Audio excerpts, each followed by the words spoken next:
What's up, fellow drummers? Nate here from the Ones for Drummers, and I just want to give some tips to people who are using the music with the videos.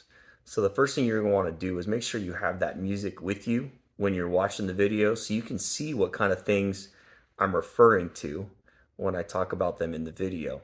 And then if I do a demonstration of one of the musical lines in the video, make sure that you have looked at it, you kind of know what it looks like before you watch me demonstrate it, all right? And you'll notice that in a lot of my videos, I offer many different practice strategies, okay?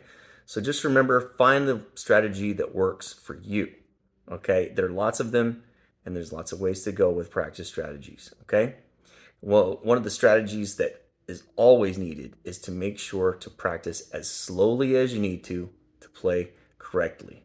And then if you try to do something and it's just not working, just watch the video again. Some concepts you may have to, pause the video to see what things look like or just see it again. It's okay to just watch it again and feel free, skip that intro. All right.